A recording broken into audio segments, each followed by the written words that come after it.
고린도전서 10장 31절. 자, 우리 다 같이 한 목소리로 읽겠습니다.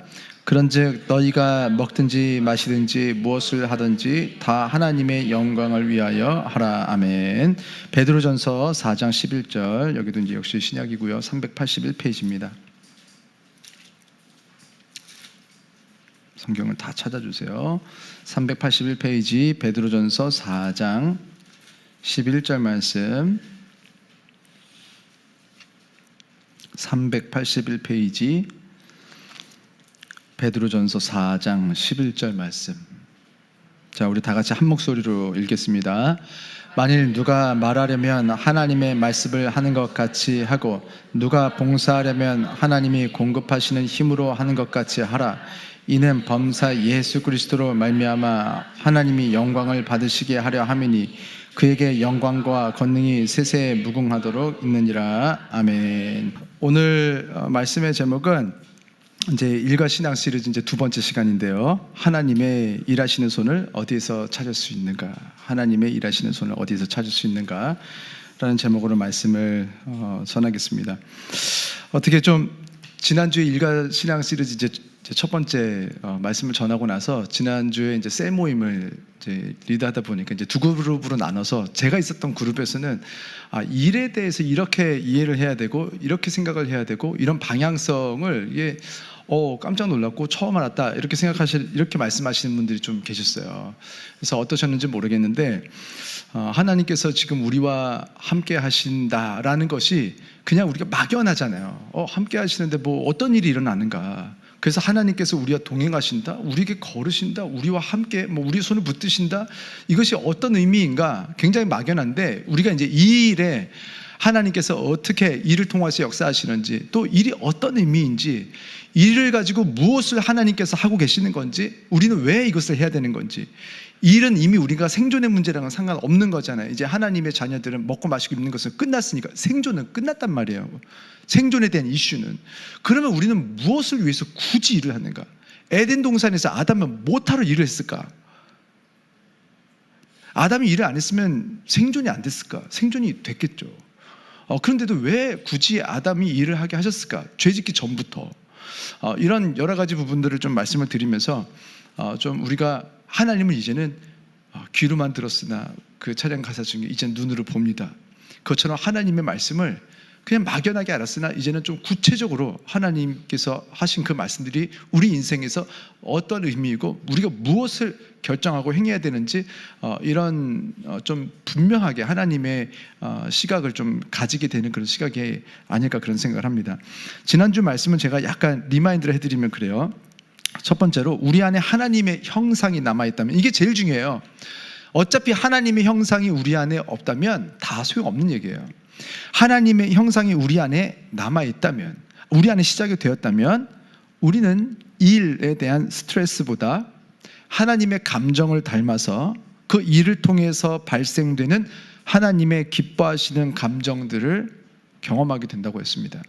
자, 두 번째로 우리가 일을 할 때에 그 일들 안에서 하나님은 하나님의 창조를 계속해서 이어나가고 계시다고 말씀드렸어요. 그래서 하나님께서 창조하시고 하루 하실 때 어땠는지, 그리고 이 일을 분명히 하나님께서 하나님께서 일을 하고 있다고 하셨고 그 일을 하셨기 때문에 쉬는 날도 하나님께서 지정하셨다. 그리고 나서 하나님은 또 동산을 거닐면서 계속해서 일을 하고 계셨어요. 그래서 창조가 끝난 게 아니에요. 사실은 기적도 다 창조입니다. 이 세상에 없었던 것들이 생겨나는 일들이잖아요. 없었던 것들이 팔이 펴지고 죽었던 생명이 다시 있게 하는 것도 다 창조 아닙니까? 하나님은 창조를 멈추신 적이 없고 심지어 우리를 통해서 창조를 계속해서 하고 계시다는 거예요. 자, 세 번째는 모든 일이 끝나고 결과물이 나올 때까지 괴로움으로 공부하고 괴로움으로 일하시면 안 된다고 했습니다. 우리는 약간의 진정과 진보만 있어도 오늘의 일과 오늘의 작은 성과물에 행복해하고 기뻐하는 하나님의 성품을 가지려고 해야 된다고 했어요. 이거는 그냥 안 됩니다. 우리 안에 하나님의 형상이 회복됐을 때 가능한 거예요. 우리가 바라고 원해, 그러나 안 돼요. 결국 예수 그리스도를 믿음으로 하나님의 형상이 다시 회복해 되어지는 그 과정에서 나타나는 것이 우리들이 이렇게 매일매일의 이런 사실 보이지 않는 작은 성과물들에 우리는 충분히 행복하고 기뻐하는 그런 하나님께서 주시는 원래 그대로의 모습, 원래 가장 내추럴하고 가장 퓨어한 그 상태에서 우리가 느낄 수 있었던 감정들이 다시 우리에게 시작이 된다는 거예요. 그런데 우리들이 그것을 잃어버렸다는 것은 하나님의 형상을 잃어버렸기 때문에 우리가 지금 그 기쁨을 잃어버리고 감사를 잃어버리고 만족함을 잃어버리고 불행하게 산다는 거예요. 뭔가 나타날 때까지. 자, 오늘 지난주에 말씀드렸던 이 세 가지 포인트를 베이스로 해서 그 위에서 오늘 말씀을 좀 전할 건데요. 지난주에 말씀드렸던 이제 포인트, 두 번째 포인트를 오늘 조금 더 확장해서 설명을 드리고, 그리고 나서 오늘 한 가지 더 포인트를 전하는 것으로 오늘 말씀을 전하려고 합니다. 자, 우리가 일을 할 때에 그 일들 안에서 하나님은 하나님의 창조를 계속해서 이어나가고 계신다고 했어요. 그리고 제가 지난주 설교 말미에 종교개혁자 마틴 루터 얘기하면서 오늘 좀 더 이렇게 설명을 좀 하겠다고 말씀을 드렸었습니다. 마틴 루터가 무슨 말을 했는지 좀 먼저 시작할 건데요. 마틴 루터가 우리들이 하고 있는 이 일들에 관련해서 또 하나님께서 하시는 일에 관해서 몇 가지 정말 좋은 표현을 한 것이 있어서 제가 가지고 왔습니다. 자, 성경 여기저기에서 하나님께서 우리를 먹이시고 입히신다라는 표현이 굉장히 많아요. 도처에. 제가 가장 많이 쓰는, 성도님들 아마 귀에 아마 못이 박혔을 텐데, 마태복음 6장에 보니까 심지어 드레꼬토 입히시고 공중에 새도 먹이시고 하물며 내일 아궁이에 던져질 들풀도 먹이시거든 하물며 너희일까 보냐. 너희는 하나님의 자녀인데 너희들의 아버지가 너희들을 안 먹이시겠느냐 라고 말씀하시는 장면이 마태복음 6장 33절 그 앞뒤에 나오는 구절들이에요. 그리고 이것이 구약에서도 또 나와요. 시편 147편 8절 9절에도 나오는데, 제가 항상 마태복음 6장만 인용하다 보니까 시편 말씀 잘 모르실 거예요. 그래서 이 말씀 우리 한번 같이 읽어보겠습니다. 시편 147편 8절 9절 우리 함께 읽겠습니다. 그가 구름으로 하늘을 덮으시며 땅을 위하여 비를 준비하시며 산에 풀이 자라게 하시며 9절 들짐승과 우는 까마귀 새끼에게 먹을 것을 주시는도다. 사실 이런 구절이 여기만 나오는 건 아니고 성경 도처에 나와요. 하나님께서 들짐승과 까마귀 새끼에게도 먹을 것을 주셨다 이렇게 나오는데, 근데 사실 우리가 좀 이렇게 좀 약간 초등학생의 눈으로 성경을 볼 때 사실은요, 얘네가 가만히 입 다물고 있으면 입을 벌려가지고 뭔가를 막 쑤셔 넣으신 것도 아니고, 사실은 하나님이 주셨다고 하지만 누가 봐도 어미새가 뭐 지렁이 물고 와가지고 입에 넣어주는 거 아니에요? 그리고 새끼들이 입 다물고 있으면 뭐가 먹어지나요? 입을 벌려가지고 씹어야지 먹는 거지. 근데 하나님이 먹이셨대요. 내가 먹었지. 하나님이 어디서 먹었어요? 내가 입을 벌려서 먹었고 우리 엄마가 줬잖아요. 자, 그러면 오늘 이 시편에서도 나온 말씀, 마태복음 6장도 그렇고, 하나님은 들의 꽃은 도대체 어떻게 입히셨고 공중의 새는 어떻게 먹이셨고 우리에게 음식은 어떻게 주셨는가, 이거를 마틴 루터가 설명했던 것을 제가 가지고 와서 읽어드리면 이렇게 말합니다. 하나님은 농장에서 젖소에 젖을 짜는 사람을 통해서 하나님이 우리에게 우유를 주시는데, 젖을 짜는 사람들의 손이 바로 하나님의 손이다 이렇게 말합니다. 그래서 하나님께서는 그들을 사용하셨고, 그 사용하셔서 하나님이 우리를 먹이셨다는 거예요. 하나님께서 우리를 먹이기로 결정하셨기 때문에 젖소에 젖을 짜는 사람들에게 그 젖을 짤 수 있는 기술을 주셨고 힘을 주셨고 상황을 주셨고 그들이 사는 데 필요한 많은 것들을 채우셔서 결국에 그 우유가 우리에게까지 도달하게 하셨다는 거예요. 이스라엘 백성들이 애굽에서 430년 동안 종살이에서 못 벗어났는데 수백만 명이 430년 동안 하지 못했던 일을 한 사람이 갑자기 어디서 들어와가지고 이걸 해내요. 종살이에서 벗어나게 하고 가나안 땅으로 인도합니다. 사람들의 눈에 볼 때는 분명해요. 모세가 우리를 구원한 거예요. 그런데 성경은 뭐라고 하냐면 그렇지 않습니다. 모세가 아니래요. 출애굽기 6장 5절부터 7절까지 말씀을 보면요, 다 읽으려고 했는데 7절만 우리 함께 읽겠습니다. 출애굽기 6장 7절 말씀 우리 한 목소리로 읽겠습니다. 너희를 내 백성으로 삼고 나는 너희의 하나님이 되리니 나는 애굽 사람의 무거운 짐 밑에서 너희를 빼낸 너희의 하나님 여호와인 줄 너희가 알지라. 애굽 사람의 무거운 짐 밑에서 너희를 빼낸 것이 모세가 아니라 7절 너희의 하나님 여호와인 줄 너희가 좀 알아야. 사실요, 모세는요 이집트 가고 싶지 않았어요. 애굽에 너무너무 가기 싫었어요. 그래서 3번이나 안 간다고 했어요. 근데 하나님께서 장막 앞에서 막 죽이려고도 하시고 막 여러 가지 일들이 있었어요. 사실이요, 거의 막 끌려가듯이 간 거예요. 하나님께서 모세를 호렙산에서 부르시고 애굽에 가라고 하셨는데 계속 민기적거리고 그렇게 해서 갔는데 사람들은 지금 보니까 모세가 우리를 구원했다는 거예요. 모세는 능력도 없었어요. 하나님께서 주신 그 능력이 이 모든 능력들을 행했지, 모세가 원했을 때 그 능력들이 나타난 게 아니었어요. 하나님께서 말씀하셨을 때, 그리고 모세가 순종했을 때 능력이 나타난 것이었습니다. 다시 말해서 이스라엘 사람들을 구원해내는 모든 계획부터 실행까지 눈에 보이는 건 모세예요. 그러나 진짜 실행자는 하나님 한 분밖에 없는 거예요. 여러분은 지금 제 목소리를 스피커를 통해서 듣고 계시지만 스피커가 말한 것이 아니라 제가 말한 거죠. 그리고 저는 제가 말을 하고 있지만 저 또한 하나님의 스피커이고 저를 통해서 말씀하시는 분도 하나님이시라는 것을 우리가 믿을 줄 믿습니다. 우리는 어머니의 손을 통해서 음식을 먹었고, 농부의 손을 통해서 쌀이 길러지고, 유통업자의 손을 통해서 우리 집으로 음식이 온 것 같아요. 우리 아이들이 봤을 때는요, 우리를 먹이시고 입히시는 분은 쿠팡이에요. 쿠팡에서 우리 인생을 다 먹이고 우리를 책임지시고 항상 우리에게 필요한 것을 그때그때 공급을 해주세요. 그래서 어떻게 우리에게 필요한 것을 이렇게 기가 막히게 알았는지, 정말 기도하고 일어났더니 새벽에 뭐가 와 있어요. 마치 만나와 같은 거죠.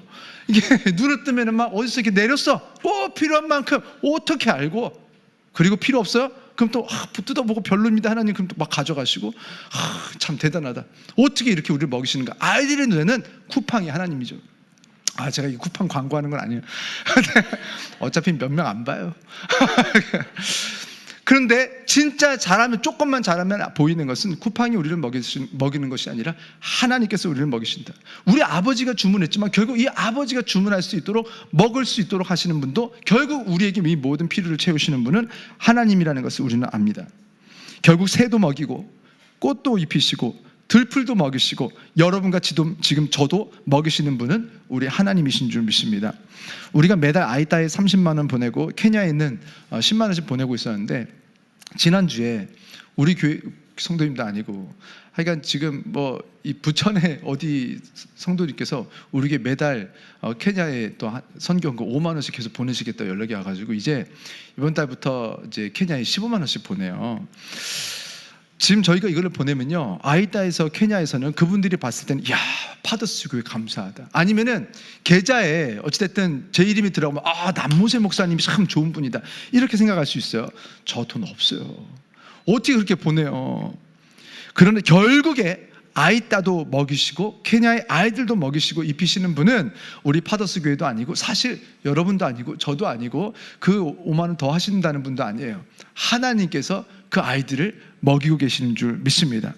그래서 우리가 아이따를 돕든 우크라이나에 돈을 보내든 선교하기 위해서 어떤 일을 하고, 또 그 일을 하기 위해서 준비하는 과정으로 누군가는 공부하기도 하고 배우기도 하고, 하나님께서 하시는 일의 한 부분에 우리가 동참하는 이 일들, 그래서 우리가 어떠한 일을 시작하면 그것이 알바든 비정규직이든 정규직이든 사업을 하든 이 모든 것은 하나님이 이 세상 모두를 먹이시고 입히시고 은혜를 베푸시는 일에 동참하는 것입니다. 우리는 이 세상에서 정규직 비정규직 이런 거 얘기하는데, 사실 하나님의 입장에서 보면 우리 인생이 다 비정규직 아니에요? 누가 언제 계약이 어디 있어요? 언제 와서 언제 갈지를 어떻게 알아요? 그 다음날 하나님께서 너 이제 그만 해고 그러면요 그냥 죽는 거예요. 그러면 가면 되는 거예요. 비정규직도 괜찮아요. 하나님 나라 가는 거니까. 우리의 목표 지점이 무엇이냐 어디냐에 따라서 우리는 비정규직이냐 정규직이냐가 중요하지만, 결국 하나님의 형상을 닮은 사람들은 그거 중요하지 않고, 그래서 내가 천국 가느냐 안 가느냐가 중요한 거예요. 우리가 각자의 목표를 가지고 이유를 가지고 꿈을 가지고 일을 하지만, 우리가 하는 모든 일들이 어디에서 생겨났고 결국에 어떤 일을 하는 것인지에 대한 이해가 분명하지 않으면 우리는 일을 준비하다가 또 일을 하다가 또 사람들이랑 막 부대끼면요 힘들잖아요. 그러면서 수많은 풍파와 고난을 만나면서 우리는 낙심하고 우울해지고 열등감에 사로잡히거나, 때로는 일이 좀 잘 되잖아요. 반대로 조금만 잘나서 이렇게 조금만 잘해도 자기가 잘나서 잘 된 줄 알고 교만해지고 포악해지고 흉악해지고 마귀의 도구로 사용됩니다. 우리가 하는 모든 일의 정체성이 무엇인지에 대해서 우리가 분명하게 알지 않으면요, 우리는 이 일을 통하여서 자기를 버리기도 하고 자기를 높이기도 해요. 우리가 하는 모든 일의 정체성은 분명히 알아야 됩니다. 하나님께서 이 세상 모두를 먹이시고 입히시기 위한 계속되는 창조의 거룩한 일에 참여하는 것이다. 이것이 바로 우리가 하고 있는 일의 정의가 되어야 됩니다. 그래야 우리가 일할 때에 낙심하거나 교만해지지 않을 수 있고 지치거나 악해지지 않을 수 있어요. 우리가 이러한 성경적인 일의 의미를 가지고 일하면 달라지는 것이 있는데, 그것은 뭐냐면 첫 번째로 직업에 따른 또는 수익에 따른 어떤 클래스, 그런 계층 우월주의를 버릴 수 있게 됩니다. 전 세계가 아마 그런 것 같아요. 하이어키라고 해가지고 계급주의. 그래서 사람들이 누가 돈을 좀 많이 벌고, 사실 어떤 직업도 상관없어요. 그냥 돈을 많이 벌면, 그냥 그러면 그 사람은요, 우리보다 더 하이 클래스라고 생각을 해요. 높은 계층이다. 이 사람은 나랑 급 자체가 달라. 그래서 그 사람들을 만나면 괜히 어려워. 괜히 어렵고 말 걸기도 좀 괜히, 대답할 때도 생각이 많아지고. 그런데 또 반대로 나보다 좀 낮은 클래스라고 생각되는 사람들이 딱 만나지면요, 벌써 말이 본의 아니게 반말이 툭툭툭 나가요. 그리고 별로 배려를 끝까지 안 해요. 이 사람이 무슨 말을 했는데 잘 못 듣는 일이 많아집니다. 왜냐하면 귀 기울이고 있지 않아서 그래요. 잘 못 들었어. 이런 일들이 많아지는 거예요. 만약에 되게 어려운 분들이요, 되게 작게 남들한테 얘기하고 있는데도 다 들려요. 다 들려. 근데 나보다 좀 로어한 그런 좀 낮은 클래스다라고 생각하면은 안 들려요. 듣고 있는데도 자꾸 생각이 딴 데로 가니까. 우리가 이제 아무래도 여기가 우리나라는 요즘에 편차가 크게 많이 없어지는 것 같다 하지만, 여전히 우리 수도권, 서울, 경기에 사시는 분들, 우리는 일단 지금 그 지역에 있다 보니까 본의 아니게 좀 고수익군 직업, 좀 전문 직군에서 일을 하시는 분들이 좀 주변에 많은 편이죠. 어쩌면 바로 이런 일들, 그렇게 돈을 그냥 왕창 버는 그런 일들을 우리 모두가 하고 싶어하는 일들일 수 있어요. 아무도 청소하고 설거지하고 이런 일들, 아무리 일을 많이 해도 생각보다 돈을 많이 못 버는 일들은 안 하고 싶어요. 그리고 싫어하는 일들을 어쩔 수 없이 하고 있는 사람들이나 그래 보이는 사람들이 있다면 약간 좀 아래로 보이기도 합니다. 그러나 하나님께서 수익과 상관없이, 직종과 상관없이 모든 일들을 어떤 눈으로 보고 계시는지 알게 된다면 우리의 태도는 그렇게 되지 않을 것입니다. 우리가 시작해야 되는 그 하나님의 눈이 있어요. 여러분, 그 눈을 오늘 빨리, 사실 온 모든 말씀 중에 가장 먼저 이 말씀을 우리는 붙들어야 됩니다. 혹시라도 우리가 일주일 동안 살면서 우리가 좀 나보다 이렇게 낮게 보고 함부로 대하고 있었던 사람들은 있지 않는지. 근데 그 이유가 돈 때문이라면, 직종 때문이라면, 그러면요, 우리는요, 지금 다른 것이 아닙니다. 내가 하나님의 형상과 지금 많이 멀리 있구나. 하나님의 자녀들인데 하나님의 넷째 딸은 함부로 대하고, 일곱째 아들은 사랑하면서 대하고, 열째 아들은 무서워하고, 이러면서 하나님의 자녀들을 차별하고 있는 거예요. 우리가 시작해야 되는 그 하나님의 눈이 무엇이냐면, 수익이 작든 크든, 전문직이든 아니든, 정규직이든 비정규직이든, 일이 있든 없든 그 하나하나의 모든 상황들은 하나님께서 사람들에게 주신, 사람들이 선택하기 전에 그 한 명 한 명의 사람들, 그 직종들, 그 직업들을 통하여서, 그 손들을, 그 사람들의 손을 통하여서 하나님께서 창조하신 이 세계, 그리고 우리 인류 모두를 위해 일하고 계신 하나님의 손이다라는 것을 보는 눈입니다. 저 직업은 돈을 많이 버는구나. 저 직업은 존경받는 직업이고, 저 직업은 힘들고 지저분한 것들을 많이 만져야 하는구나. 이런 눈들 말고, 의사를 통해서 하나님께서 우리의 병을 낫게 하시는구나. 요리사를 통해서 하나님께서 오늘 나에게 이렇게 맛있는 음식을 주시는구나. 환경미화원분들을 통하여서 하나님께서 이 세상을 이렇게 깨끗하게 하고 계시는구나. 선생님들을 통해서 우리 자녀들에게 지식을 주고 계시는구나. 모든 사람들을 그저 저 사람은 돈이 많겠구나 적겠구나, 많겠구나 적겠구나 하는 눈이 어디서 시작됐습니까? 여러분, 아이들은요 그런 눈으로 서로를 보지 않아요. 어린이집에 가면요, 그냥 있는 그대로만 보고요, 그냥 같이 똑같은 음식을 먹고 같이 그냥 놀고 같이 즐기는데 아무런 문제가 없어요. 근데 자라면서 이 아이들이 삐뚤어지기 시작을 합니다. 어른들이 만들어 놓은 그 클래스, 하이어키, 그 계급을요, 아이들이 이제 몸으로 체득을 하기 시작을 해요. 그러면서 어른들이 함부로 대하는 사람을 나도 함부로 대해요. 어른들이 어려워하는 사람 앞에서 나도 빌빌거리는 자녀가 돼요. 사람들을 볼 때, 사회를 볼 때, 우리가 나중에 아이따를 가고 케냐를 가도요, 우리가 그 눈을 버리지 못하고 바꾸지 못하면요, 아이따 가서 마저도 찾습니다. 좀 누가 좀 예쁘네, 누가 좀 돈이 있어 보이네, 누가 좀 잘났네. 그럼요, 참 안타까운데 두 종류예요. 같이 선교를 가면요, 진짜 사정이 힘들고 아프고 도움이 필요한 분들에게 가가지고 자꾸 이렇게 막 안아주고 말을 걸고, 정말 지저분하면 지저분할수록, 이가 막 버글버글하면 버글버글할수록 더 그 아이들을 찾아다니는 분들이 있고요, 가면 좀 예쁘장한 애들이 있어요. 가면 좀 이렇게 잘생긴 애들이 있어요. 좀 깨끗하고 예뻐, 밝어, 좋아, 내가 좋아. 그러면요, 성도님들 중에서 그런 애들 쫓아다니는 분들이 있어요. 아니, 얘 예쁘다는 거. 아, 쟤 예쁘지 않아? 걔랑 계속 사진 찍어. 너 일로 와봐. Hey, let's take a picture. 얘랑 막 이러다 와요. 이러다가 와.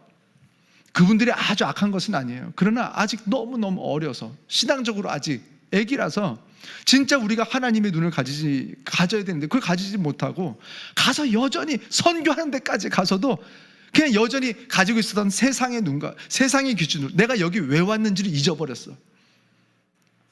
그래서 어디 가나 잘난 사람들 쫓아다녀요.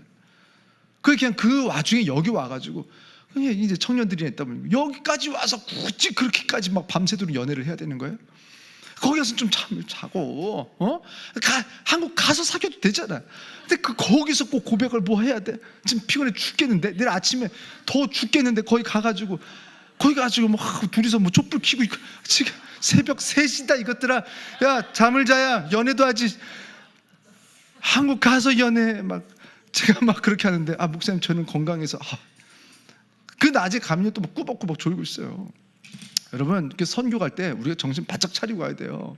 가기 전에 기도 정말 많이 하고 하나님의 눈을 가지고 가서, 내가 정말 이 아이들을 그동안 한국에서 가지고 있었던 눈이 아니라 하나님께서 보여주신 하늘나라의 눈을 가지고 그 사람들을 보아주고, 아버지께서 안고 싶어 하시는 그 사람들을 가서 안아주려고 하고, 내 관심사가 거기로 가 있어야 사실 선교가 되지 않겠습니까?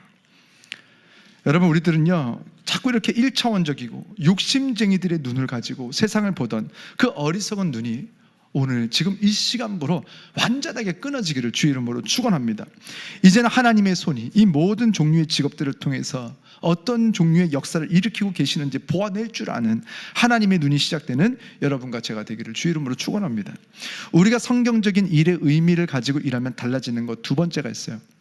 그것은 뭐냐면, 자신의 두려움이나 욕망 또는 가족들이 우리가 특정 직업을 갖도록 강요하는 것을 멈출 수 있게 됩니다.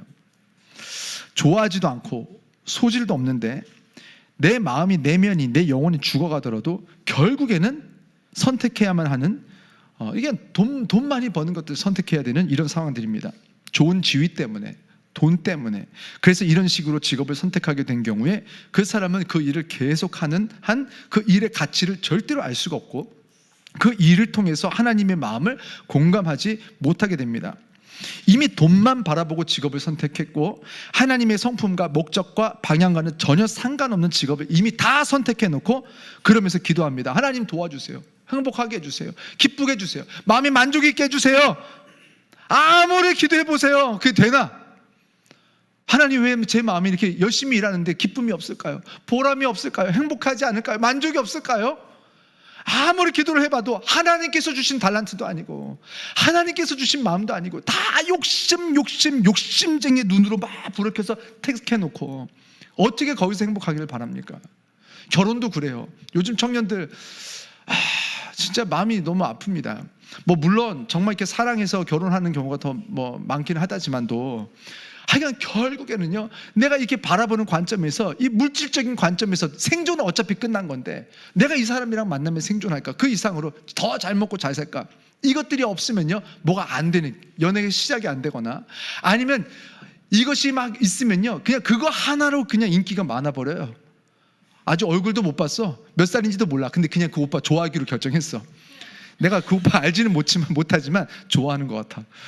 제가 이제 미국의 에머리 대학교를 이제 나면서, 저 신학교는요, 그러니까 거기는 그 조지아 전체에서 가장 돈 많고 가장 공부 잘한다는 애들만 오는 데예요. 그리고 공부를 엄청 잘해. 그런데 돈이 없어. 좀 없다기보다는 좀 부족해. 그럼 조지아 텍이라는 데를 갑니다. 거기 굉장히 좋은 학교예요. 근데 에모리는 공부만 잘했으면 못 와요. 돈이 있어야 돼요. 그래서 1년 학비가 그때 당시 제가 2006년에서 9년인데 지금 학비 얼마인지 모르겠는데 그 당시 제가 알기로 제가 전도했던 그 친구들이 다 1년 학비가 5천만 원 정도 됩니다. 근데 얘네들이 그럼 생활비는 어떻게 되겠어요? 그리고 BMW, 벤츠 이하로 타는 애들이 없어요. 20살들이 렉서스 이런 것도 안 타요. 다 BMW. 그래서 저는 진짜 국민차, 우리나라로 치면 어떻게 보면 가장 그 작은 뭐 아반떼 같은 그 느낌의 저는 혼다 시빅을 탔습니다. 그래서 얘네들이 잘 모르니까 뭐 그 당시 뭐 형 차 뭐 남자들은 많이 아니까 뭐 오빠 차를 뭐 사야 되는데 뭐 소개시켜 주세요. 아 혼다 시빅 좋아. 기름값 적게 들어. 수리 뭐 고장도 안 나. 막 그래서 사실 시빅 많이 타거든요. 어코드나. 그런데 싸요. 외제차가 아니잖아요. 거기서 외제차인가? 하긴 어쨌든 싸요. 제일 싼 차예요. 그 차들이. 근데 얘네들은 다 그냥 그거 혼다 시빅 다 알아보고 엄마한테 혼났어요. 그거 뭐 안전하지 않다고. 그래서 어쩔 수 없이 BMW 타야 돼요. 막 이래요. 나도 싫은데 시빅 예쁜데 막 작고 예쁜데 막 하는데 나 너무 커서 싫은데 하면서 SUV 뭐 이런 거를 애기들이 타요. 그러면서 생일 잔치를 하면은 애들이 그냥 전체를 풀코스로 다 써요. 밥, 그 다음에 술, 그리고 클럽까지 해가지고 한 방에 다 쏴버리는 문화. 애들이 그러니까 나름대로 그룹 임원들. 어떤 회사에서 어떤 그룹 임원분들의 자제들 그리고 누구 대통령이 뭐 어떻게 손자라나 뭐 이런 친구들이 거기 막 와 있더라고요. 근데 신학과만 싸요. 신학과는 그냥 오온판 그냥 제일 가난한 사람들만 오는데, 그러니까 우리는 뭐 돈 있는 사람들은 신학을 잘 안 하더라고요. 그래서 우리 같은 사람들만 그래서 학비를 막 1년에 10번에 나눠서 내고 막 저 같은 사람들 뭐 이런 사람들 와가지고 맨날 학비 어떻게 내야 되냐 맨날 상담하고 이런데 넓어요. 신학과는 맨날 우리가 많이 찾아가니까. 근데 갔더니 얘네들은요 진짜 깜짝 놀랐어요. 20살짜리들이 자기는 사랑 없이 결혼할 수 있대요. 결혼하면 사랑하게 되지 않을까요? 그럼 뭘로 결혼하냐? 돈이 있어야죠. 그거예요. 그래서 앞으로 이 친구가 가지고 있을 어떤 직업들, 그러니까 지금 가지고 있는 직업도 아예 획기적으로 많은 집안들이 또 있어서 그런 친구들은 직업 없어도 괜찮아요. 그냥 집안이 한 10대 정도 먹고 살 만한 돈이 이미 있는 집안들 있잖아요. 그럼요, 그냥 집안에서 같이 놀면서 여행이나 다니면 최고고. 그런데 이제 그 정도 아니면은 직업, 요거예요. 그거를 누가 얘기하냐? 20살들이 얘기를 해요. 얘네들은 뭐 사귀고 이런 것도 별로 관심 없어요. 그냥 이렇게 대충 누구를 만나다가도 절대 결혼 안 해요. 결국에는 직업 보고 나중에 내가 결혼해야겠다 하면은 그때 사귀던 애들 다 정리하고 그리고 나서 돈 보고 부모님이 연결해주는 그런 네 집 자식들이 있어요. 이미 어느 정도 네 집 자식들 각이 나와 있어요. 그 그룹 임원들끼리 이렇게 해가지고 맞춰가지고 결혼을 그냥 일단은 해. 그러고 나서 사랑하게 될 거야. 이게 이제 엄마들이 딸들에게 가르쳐주는 어떤 방향인 거예요. 아들들도 똑같습니다. 그걸 보면서 야 진짜 여기가 소돔과 고모라인가 보다. 꼭 무슨 동성애가 있어야지 그것이 아니라 하나님의 형상을 완전하게 이렇게 떠나버린, 뭐가 그렇게 무서워서 저렇게 잘 먹고 잘 사는 애들이 돈 하나. 저는요 얘네들이 가지고 있는 돈의 반만 있어도 이 정도면 사랑하면서 좀 결혼해도 괜찮을 것 같거든요. 자기 돈만 가지고도 둘이 충분히 먹고 살아요. 근데 뭘 그렇게 이걸로 안 되는 거예요. 욕심이 끝이 없습니다. 자기가 그렇게 잘 살아놓고도 내 자식들을 또 그런 식으로 한 번 더 클래스를 업그레이드 시켜가지고 클래스를 만들어서 살 수 있기를 원하는 그런 가정을 살아요. 그걸 저렇게 애기들인데 제 눈에 봤을 때는 저 나이에부터 얘들아 어차피 20대 후반 가면 니들 타락해가지고 그런 사람이 되는데 왜 뭐 이렇게까지 빨리 타락해야 돼? 근데 그 친구들을 제가 전도했어요. 교회 왔어요. 쭈르르 앉아 있어요. 교회에서 이제 막 헌금 바구니가 이제 우리는 안 돌리지만 헌금 바구니가 이제 막 돌아 찬양 이렇게 하면서 그런 막 애들이 난리가 났어. 막 서로 막 돈 없냐는 거 막. 그래서 저는 얘네들이 돈을 도대체 헌금을 얼마나 많이 하려고 저렇게 서로 막 돈을 서로 찾는가 했더니 결국에 헌금을 오늘 할 수가 없다는 거예요. 왜 그래? 그러니까 1불짜리가 없대. 1,000원짜리가. 내가 지금 다 100불짜리야. 다 10만 원권. 뭐 이런 것들만 이렇게 있고 하다 보니까 100불짜리밖에 없어가지고 오늘은 헌금을 다음 주 와서 2불을 하겠대. 2,000원을. 그러냐? 그렇게 해라. 어차피 100불 내도 안 받는다 하나님이. 진짜 사실 그런 마음으로 얘네들한테 얘기했는데 그러더라고요. 그렇게 좋은 것을 먹어 제끼는 친구들이 오늘 술값으로만 그냥 한 번에 가가지고 200만 원씩 쓰는 애들이 20살들이. 근데 지금 여기 와가지고 1불짜리가 없어가지고 헌금을 못 낸다고 이렇게 찾는 것을 보면서 얘네들은 돈을 굉장히 귀하게 여기는 친구들이구나. 저는 막 써제끼는 줄 알았어요. 아니었어요. 알뜰하게. 정말 내가 써야 될 때는요 그냥 팍팍 쓰지만 쓰지 말아야 될 때는 한 푼도 안 쓰는 친구들이더라고요. 그래서 부자들은 부자가 되나 보다. 정말 안 써야 될 때는 한 푼도 안 쓰는구나. 잘났다 이것들아 말이면서 다음에도 헌금하지 마. 앞으로도 안 해도 돼. 앞으로도. 제가 그렇게 참 페이스북에 보면 다 그 친구들 들어와 있는데 지금 좀 잘 됐기를 바랍니다. 여러분, 우리가 기도의 양이 부족해서 응답이 없는 게 아니에요. 사실은요 기도를 안 해도 우리의 필요는 이미 하나님께서 채우고 계셨습니다. 이 사람들은 하나님께서 어디부터 문제였는지 가르쳐줘도 어차피 아멘 할 사람이 아니기 때문에 하나님은 대답을 안 하시는 거예요. 어쩌면 대답을 안 해주시는 게 저는 사랑일 수 있겠다라는 생각을 해본 적이 있어요. 하나님이 대답을 하시면 큰일 나겠다. 대답을 안 해주셔서 참 감사하다. 그런 생각 해본 적도 있어요. 만약에 우리가 앞뒤 좌우에 이렇게 앉은 분들 중에 누군가가 엄청나게 경제적으로 어려워. 근데 하나님께 기도해. 하나님께서 우리를 통해서 응답하고 계셔. 하나님 저분 도와주세요. 도와주세요. 했더니 하나님이 응답을 해버리셨어. 우리한테. 말씀을 듣고 있는데 하나님께서 누구야? 너 앞에 옆에 있는 분 보이지? 네. 누군지 아냐? 몰라요. 이름 알아? 몰라요. 너 지갑 열어봐. 얼마 있어? 오늘 하필이면 100만 원 있어. 자, 그거 다 줘라. 만약에 내가 기도하고 하나님께서 이렇게 응답하셨어요. 만약에 그렇게 응답하셨어. 그럼 우리 마음이 얼마나 불편할까요? 이래도 하나님의 응답을 원하세요? 하나님 응답해 주세요. 나에게 말씀해 주세요. 했는데 진짜 응답해봐. 그럼 뭐 하나님 응답할까요? 야, 너 이렇게 가다가 저희 로또 뭐 떨어져 있다 주워라. 뭐 가다 어떻게 하면은 뭐 투자를 해라. 내일은 주식을 뭘 사라. 그럼 너 부자가 된다. 뭐 이런 거 응답할 줄 알았어요? 하나님이 입 열기 시작하면 우리 위험합니다. 큰일 나요. 나중에 교회 올 때 돈 하나도 없이 와요. 혹시라도 주라고 할까봐. 혹시라도 아무것도 안 갖고 와야 돼요. 순종할 사람들은 와, 하나님께서 나에게 말씀하셨다 하고 좋아하겠지만 어차피 그 말씀 듣고 통장에 1,000억이 있어도 50만 원도 1,000원도 안 줄 사람이라면 하나님께서 말씀을 안 해주셔야 감사한 거 아니에요? 어쩌면 하나님의 사랑 아닙니까? 어차피 얘네들이 순종하지도 않을 거. 내가 말하면요 구체적으로 나는 불순종한 게 가지게 되잖아요. 나 그거 안 들었어. 몇 년 몇 월 며칠에 하나님께서 이거 말씀하시고 그 다음날에 이렇게 그 다음날에도 말씀하시는데 다 어겼어. 다 안 들었어. 이게 늘 마음에 있으면 예배가 되겠어요? 난 늘 너무너무 큰 죄인 같은데. 그리고 이 설교가 아마 여러분들을 향한 최고의 배려이지 않을까 싶습니다. 왜냐하면 불특정 다수에게 말씀하니까. 여러분, 사람들 사이에 숨어서 말씀을 들으면 되고, 그래서 결단할 용기가 있는 사람들은 또 마음대로 결단하지만 안 할 사람들은 적당히 숨어서 옆에 있는 분에게 말씀하셨나 보다. 아멘. 권사님 화이팅. 막 이렇게. 권사님께서 헌금하실 예정입니다. 권사님께서 반찬 가져오실 예정입니다. 집사님께서 설거지 하실 예정입니다. 할렐루야. 하나님께서 권사님 화이팅, 힘내세요. 제가 옆에서 응원합니다. 이렇게 하게 될 수 있어요. 이게 최고의 방법은 아니지만 숨어서라도 저는요 하나님의 음성을 하나님께서 경험하기를 원하시는 거예요. 우리가 순종 못하잖아요 다. 그래도 괜찮아요. 순종 못해도 하나님께서 이렇게 말씀을 통하여서 옆에 있는 누군가가 그 하나님의 음성을 듣고 누군가 결단하고 순종하는 것을 계속 볼 수 있도록 하나님께서 배려하시고 격려하시고 사랑하시고 기회를 주고 계시는 거예요. 그래서 언젠가는 결국 나도 순종하고 하나님의 말씀대로 우리가 응답을 하면 그때부터 하나님께서 우리에게 이제 귀를 열으시고 오늘은 이 말씀, 내일은 이 말씀을 막 여시는 거예요.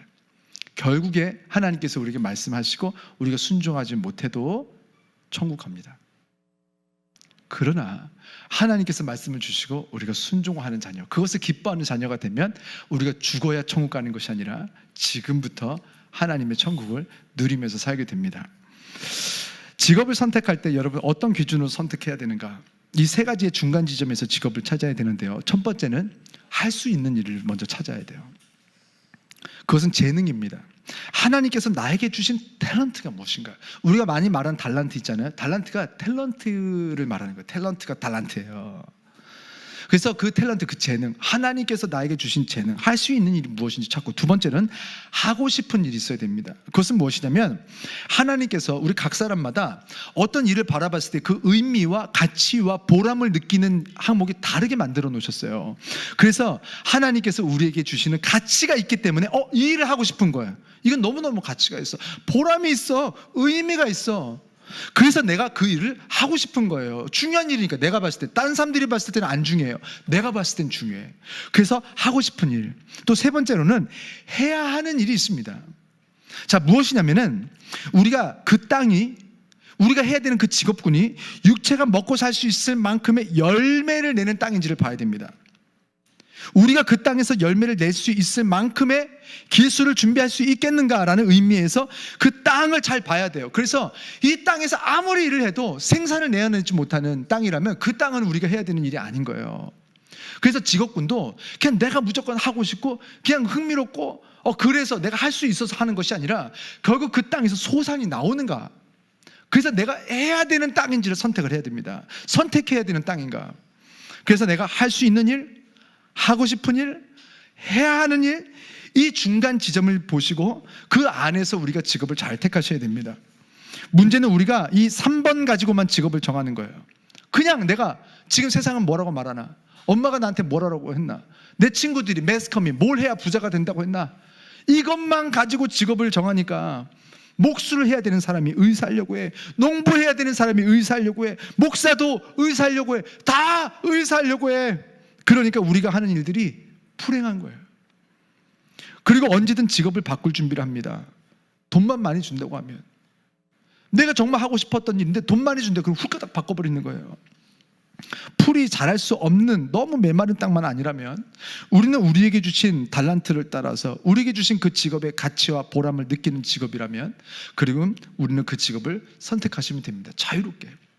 그리고 아이들에게도 그렇게 가르쳐야 돼요. 그냥 벌써부터 그냥 목사 빼고 하여간 의사, 변호사, 판사, 검사, 근데 목사는 안 된다, 하여간 요거 빼고 다 사 해가지고 혹시 좀 돈을 많이 벌까 봐. 자, 마지막으로 우리가 이렇게 직업을 선택한 다음에 하나님께서 그 일을 최대한으로 축복하시게 만들 수 있는 길이 있어요. 그것은 뭐냐면 이 모든 종류의 일들을 통해서 우리가 먹고 살기도 하지만 이 모든 종류의 일을 통해서 일을 하는 목적의 최우선 순위에 하나님께서 영광 받으시도록 하는 목적을 가장 먼저 두는 것입니다. 이게 가장 중요해요. 오늘 읽은 고린도전서 10장 31절의 말씀 우리 한번 다 같이 한번 읽어보겠습니다. 다 같이 한 목소리로 읽겠습니다. 그런즉 너희가 먹든지 마시든지 무엇을 하든지 다 하나님의 영광을 위하여 하라. 내가 먹는데 하나님의 영광이랑 무슨 상관이에요? 내가 간식을 먹는데 왜 하나님의 영광을, 무슨 상관이냐고요? 우리가 하는 이 세상의 모든 것들, 하나님께서 나에게 생명을 주신 다음부터 일어나는 모든 활동에, 그 모든 일들에 하나님께 영광을 돌리기 위한 목적으로 하라는 거예요. 자, 베드로전서 4장 11절 우리 한번 읽을 텐데요, 이 말씀을 잘 보셔야 되는 게, 번역을 한번 띄어놔봐 주세요. 가치라고 합니다. 하나님이 말씀하는 것 가치라고 하는데 영어 표현은요 as가 들어가요. 그거는요 가치라고 지금 하고 싶었던 것이 아니라 뭐뭐로서라고 봐야 됩니다. 누가 말하려면 하나님이 말씀하는 것으로서 하나님께서 말씀하시는 거라는 거예요, 진짜 상황은. 근데 그것으로서 이것이 드러나게, 이것이 하나님 말씀이니까 그렇게 말을 하라라는 겁니다. 이제 그런 면으로 우리가 기억을 하시고 생각하시면서 이 말씀을 다시 한번 읽어보겠습니다. 시작. 만일 누가 말하려면 하나님의 말씀을 하는 것 같이 하고, 누가 봉사하려면 하나님이 공급하시는 힘으로 하는 것 같이 하라. 이는 범사의 예수 그리스도로 말미암아 하나님이 영광을 받으시게 하려 함이니 그에게 영광과 권능이 세세에 무궁하도록 있느니라. 이거 뭐냐면, 누가 봉사를 했는데 하나님이 공급하시는 힘으로 하는 것처럼 아닌데 그렇게 하라는 게 아니에요. 하나님은 안 했어. 근데 하나님이 했다라고 해라? 거짓말이잖아요.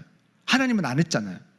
만약에 하나님이 안 했는데 하나님이 했다고 하는 것도 거짓말이에요. 우리는 모든 종류의 거짓말을 부정해야 됩니다. 우리는요 거짓말을 용납하는 순간 마귀 사단의 그런 자녀로서 살게 됩니다. 하나님을 위하여 라는 말도 하지 마세요. 거짓말할 때는 뭔가 하나님께서 뭔가 이렇게 사람들이 교회를만 욕하고 핍박할 때도 하나님이 욕먹는 게 싫어서 없는 말 하지 마세요. 모르면 차라리 모른다고 하세요. 어떠한 종류의 거짓말도 하나님께서 부정하시고 싫어하십니다. 소돔과 고모라는요, 그냥 동성애 때문만이 아니었어요. 온갖 종류의 사단의 거짓말들이 있었기 때문에 거기는 더 죽었어야 됐던, 끝났어야 됐던 거예요. 하나님이 하셨기 때문에 하셨다고 하라는 거예요. 하나님이 공급하시는 힘으로 하는 것 가치가 아니라 하나님이 공급하시는 힘으로써, 힘이기 때문에 힘이라고 말해라. 너희들이 봉사했지만 내가 봉사를 했으나 이것은 하나님이 하신 것이기 때문에 하나님이 하셨다고 해라. 그것이 무엇이냐? 예수 그리스도로 말미암아 하나님이 영광을 받으시는 것이다. 그래서 너희가 봉사한다. 우리는 일이 생존을 위한 게 끝났잖아요. 하나님의 나라를 위해서 섬기는 모든 일들이에요. 즐기고 누리는 것들, 그 일들을 그냥 누군가 하는 것이 아니라 하나님이 하셨다라는 것이 맞는 것이고 하나님이 하셨다는 것을 말하라는 거예요. 그래서 하나님께서 영광을 원래 받으셔야 됐던 것을 받으시게 하라는 거예요. 없는 영광을, 안 받아야 되는 영광을 드리는 게 아니에요. 원래부터 받으셔야 됐던 영광의 자리로 우리가 원래 있었던 자리를 말씀드리라는 거예요. 이제 고민해야 됩니다. 내가 하는 이 직업을 통해서 어떻게 하면 영광을 돌릴 수 있겠는가? 원래부터 내 직업을 통해서 하나님께서 영광을 받으셔야 됐었는데, 혹시 지금 내 직업을 통해서, 나에게 주신 일을 통해서 혹시 나나 영광 받고 있지는 않습니까? 혹시 나나 높여지고 있지는 않습니까? 혹시 아버지께서 일하시고 아버지께서 주셨는데 그 물질이 마치 내 것인 것처럼 우리가 다 쓰고 있지는 않습니까? 그래서 우리가 헌금에 대해서 착각을 하는데, 헌금을요, 내 것에서 하나님께 좀 쪼개드리는 것처럼 생각하시는 분들이 있어요. 절대 그렇지 않습니다. 해도 하나님께 주시고, 피도, 공기도, 그리고 만날 수 있는 환경도, 건강도, 이 모든 상황들, 지혜도, 기술도 보니까 성경에 장막을 지을 때도 하나님께서 기술을 이스라엘 백성들에게 넣으시더라고요. 그 기술, 스킬이라고 나왔어요. 심지어 the spirit of the skill, 그 기술을 가진 영을 사람들에게 부어오셔서 그래서 그 장막을 만드는 사람들이 됐던 거래요. 오늘 하나님께서 다른 누군가를 통해서 여러분에게 하나님께서 기술을 넣고 계세요. 농부를 통해서 젖자는 그 사람들을 통해서 젖이 우리에게 온 것처럼 하나님께서 여러분을 가르치셨던 그 교수님들, 아니면 강사님들, 여러분을 도우셨던 그 많은 사람들, 여러분에게 먹이셨던 부모님들 모두를 통해서 하나님께서 우리에게 먹이시고 마시게 하시고 공부하게 하시고 기술을 배우게 하시고 일할 수 있는 환경을 주시고 여러분을 채용하게 하셨고, 그래서 그곳에서 누군가 관리자들이 돈을 주게 하셨고, 이 모든 것을 누가 하셨느냐? 우리 하나님께서 이 모든 도구들을 통하여서 우리에게 주신 것인 줄 믿습니다. 그렇기 때문에 생존의 문제는 이미 다 끝난 문제이고, 하나님께서 우리에게 주셔서 하나님의 창조가 계속되고 있는 과정에서 우리에게 10가지를 주셨는데 너네 다 쓰라는 거예요. 한 개 빼고. 그래서 11조가 나온 거예요. 11조는 10개 다 하나님의 것인데 그 중에서 한 개만 나에게 돌려내고 9개 너희들이 다 가지라는 거예요. 너희들이 쓰라는 거예요. 하나님께서 주시는 선물이라는 거예요. 그래서 우리가 감사함으로 사실은 11조를 드리는 건데, 11조를 드릴 때 내가 굉장히 하나님께 막 아까워 죽겠어. 너무 큰 거 드리는데 내 거를 이렇게까지 드려야 되나? 이렇게까지? 너무 많이 드린다. 하나님도 욕심쟁이 같아. 내 걸 이렇게 많이 가져가다니. 자녀들에게도요, 제가 과자를 사주잖아요. 과자를 사줘가지고 저 별로 과자 좋아하지도 않아요. 근데 가끔 땡겨요. 당이. 분명히 내가 사줬어. 사주고 막 먹어. 근데 당이 조금 땡겨가지고 아빠 한 2개만 먹을까? 엄마한테 2개나? 그래서 하나만 줄까? 하나? 그래. 그래서 하나 속으로 다시는 사주지 말아야지. 내가 다시는 안 사준다. 절대 안 사준다. 내가 너를. 하나님이 이렇게 줘도요, 처음부터 내 것인 줄 자꾸 우리는 착각해요. 하나님께서 주신 거에서요, 그 10의 1조는 무엇이냐면 이 10가지 모두가 나에게로부터 왔다라는 것을 기억하게 하기 위한 방편으로서 11조였어요. 그 11조가 아론에게 먹이는 것이다, 제사장들에게 먹이시는 것이다.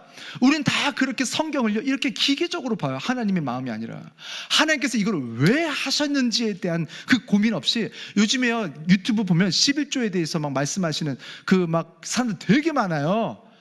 그리고 대부분 우리가 알고 있는 다 이거 알 필요 없습니다. 다 자유주의 학자들이 대부분 다 보세요. 100%입니다. 자유주의 학자들이 다 자유주의 학자들은요 종교다원주의 기반에서 나오는 거예요. 그러다 보니까 성경을 다 인문학적인 관점에서, 종교 발생학적인 관점에서, 사회 발생학적인 관점에서 보다 보니까 사람 중심으로, 인본주의 정신으로 성경을 해석하면 이렇게 해석할 수밖에 없어요. 이 사람이 얼마나 힘들까? 이 사람이 얼마나 배고플까? 하나님의 마음이 어떤지에 대해서 시작하는 것이 우리 사실 기독교예요.